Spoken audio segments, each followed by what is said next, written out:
presenting my view on Intellectual Property Day.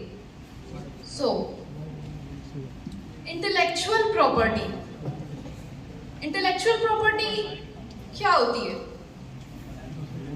Intellectual property का मतलब होता है कि जैसे अगर हम किसी भी चीज का क्रिएशन या इन्वेंशन करते हैं with the help of a mind और यूजिंग अ माइंड, तो वो इंटेलेक्चुअल प्रॉपर्टी होती है.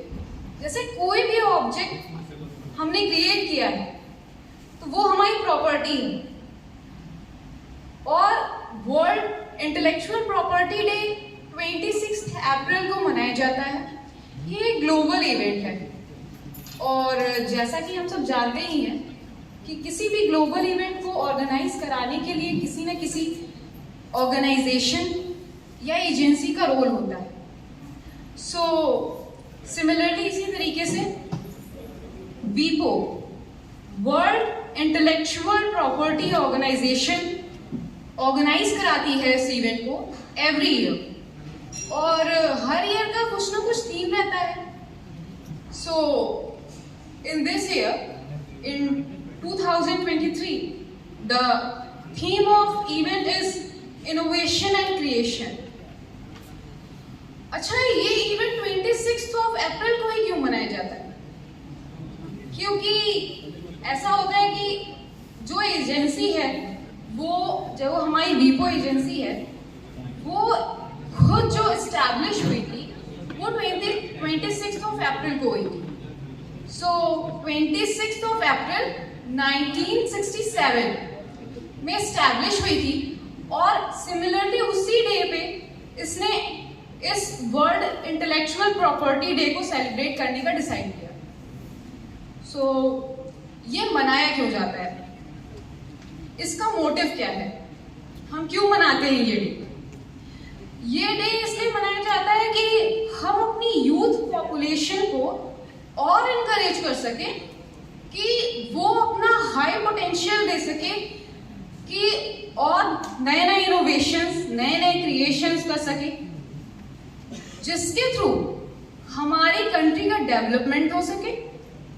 और whether it is in technical field और सोशल फील्ड, हमारी कंट्री का डेवलपमेंट हो, इसीलिए हम इस इवेंट को ऑर्गेनाइज कराते हैं.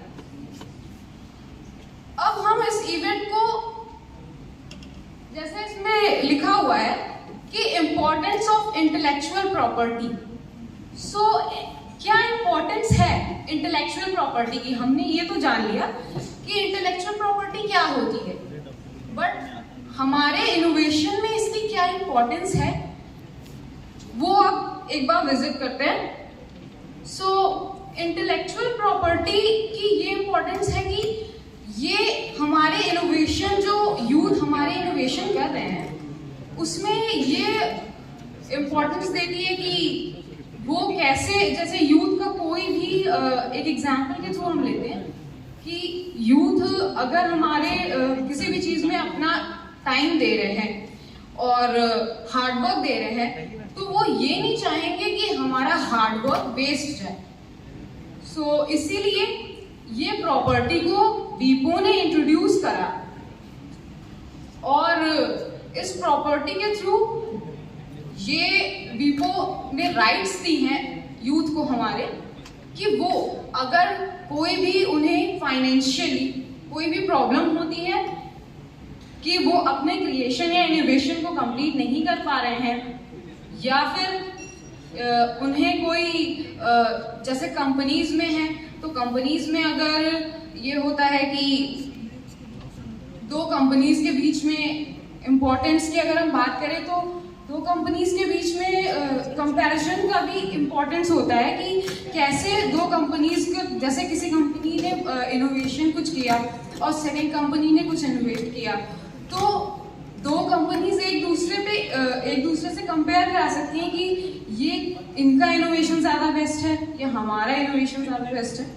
तो एक ये इम्पोर्टेंस है और ये मोनोपोली को भी स्टैब्लिश कराती है कि कोई भी अगर जैसे कि एक एग्जांपल ले ले कि कोका कोला हमारी एक कंपनी है और वो जो इंग्रेडिएंट्स यूज करती है कोका कोला में वो सीक्रेट रखती है। वो किसी में कोई बाहर ये बताती नहीं है कि वो कौन से इंग्रेडिएंट का यूज कर रही है।